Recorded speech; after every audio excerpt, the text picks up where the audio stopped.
ሰላም ሰላም ምርጦቹ ባለማተቦቹ ሙስሊም እህቶቼም እንደዛው እንዴት ናችሁልኝ? ሰላም ነው ወይ? እኔ ፈጣሪ ይመስገን አለሁላችሁ። አድርሱልኝ ይሄን ቪዲዮ ሩታዬ እንኳን ደስ ያለሽ። እውነት ከሆነ እንኳንም አይንሽን በአይንሽ ያሳየሽ። ግን ደስ የሚል የነበረው ሰርጋችሁን ቶሎ ደግሳችሁ ኢትዮጵያ ላይ እናትሽም ውለዱ ክበሩ የሚባለውን ነገር ቶሎ ብላችሁ ብታሳዩን ደስ ይላል። አብርሽም እንደዛው እናት ቁጭ ብሎ እግር ተስሞ ቁጭ ብላ እናት፣ አባት፣ አክስት፣ አጎት፣ ወንድም ቁጭ ሲል ወንዳችሁ ሳሙ ሲባል ደስ ይላል። ይሄን ክብር ብታሳዩን አንድ ደስ ይላል። ሁለተኛ ነገር ደግሞ አብረሹ የምተኙ አብርሽ ወንድምሽ ነው ወይንስ ያጎትሽ ልጅ? ባልሽ አይደል እንዴ? ከባልሽ ጋር ተኝተሽና አታረክሽንም እንዴ? ይሄን ቅራ ቅንቦ ይዘሽ የምትመጪው ምንድን ነው? ይሄን ቅራ ቅንቦ ይዛችሁ የምትመጡት ሰዎች ግን ምንድን ናችሁ? ከዚህ በፊት አዲስና ቃልዬ ነበሩ። ስነ ክርስትና ጠንቅቀው እያወቁ ስነ ሃይማኖት ጠንቅቀው እያወቁ። እኔ ደግሞ የነሱ የሚገርመኝ ያንቺ እሺ ስነ ሃይማኖታችሁ ጠንቅቃችሁ ብታውቁ ኖሮ የወሳሃናን የማማትነት ሰርግ አታረጉም ነበር። ስለ ሃይማኖታችሁ ጠንቅቃችሁ አታውቁም። ተውት፣ እሱን እሺ ትታነዋል። እሱን ግን ይሄን ነገር የቻይናን ቅራቅንቦ ይዛችሁ የምትመጡት ግን ለምንድን ነው እንዴ? ወንድና ሴት አብሮ የሚተኛው እግዚአብሔር ፍሬን ይሰጥ አይደል እንዴ? ይሄን እንኳን አታውቁም እንዴ? እስቲ እሳትና የጭድ ንኩሳችሁ አይቀጣጠልም? ይቀጣጠናል። ወንድና ሴትም አብሮ ከተኛ ፍሬ ለማምጣት ይቀጣጠናል። እኔ የእናንተ ያልገባኝ ነገር ምንድን ነው? ይሄ ቅራቅንቦ የምታመጡት የቻይና ሰራሽ ሁለት ቀይ ሆኗን ብለሽ ትይዋለሽ። እሱ ደግሞ መቼ ነው ሶስት የሚሆነው ብሎ ይናል። የኔ ጌታ ለማወቁ ሲጃጃል ማለት ነው። ሁለተኛ ነገር ደግሞ አብርሽ እኔም ለራሴ ልጅ ሆኜ ሩታዬ፣ እኔም ለራሴ ልጅ ሆኜ አይከብድም ማለት ልጅ ብትሆንማ እናት ቤት ነበር የምትቀመጠው።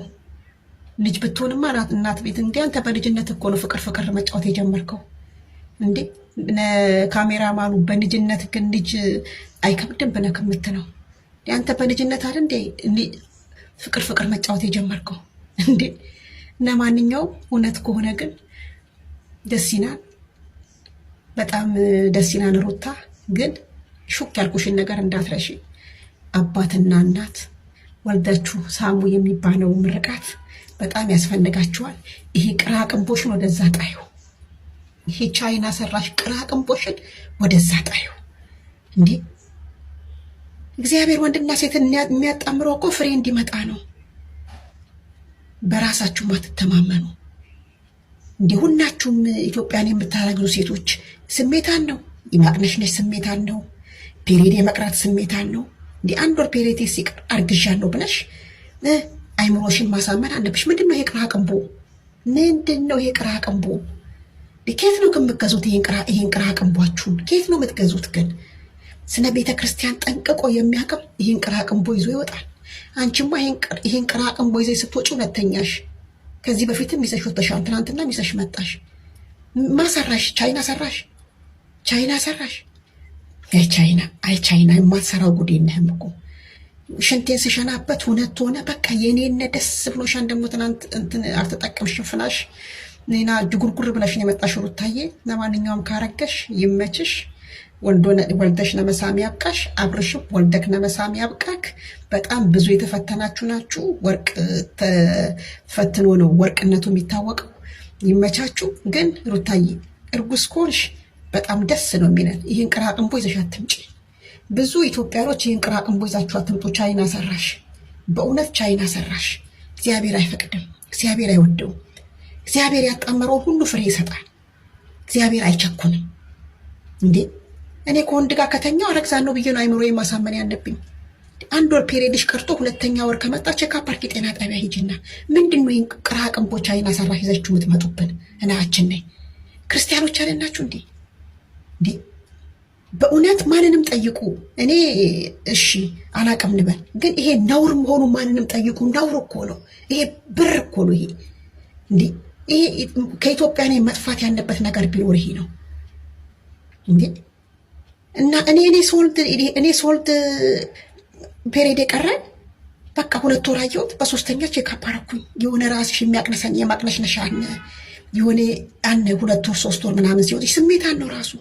በቃ ፔሬድሽ ከቀረ 1 ወር ቀርቶ 2ኛ ወር ከቀረ ማርገዝሽን ራሱ ያስታውቅሻል እንዴ!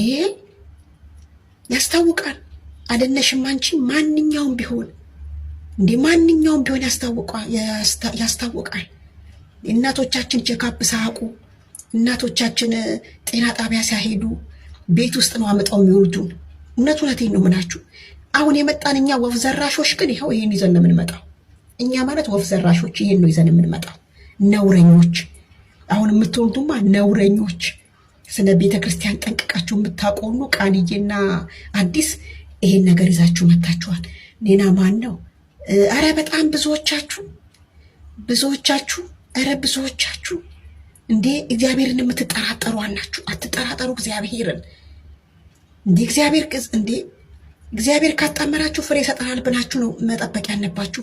አብዮትና ባኗም ራሱ በቀደም ይህን ስታሳየው ነበር። ይህን ቅራቅንቦ ወደዛ አጥፉት።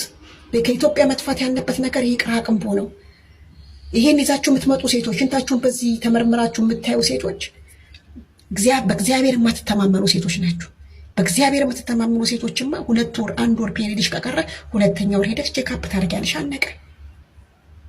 ቅራቅንቦች አድርሱን ይሽራርዳችሁ።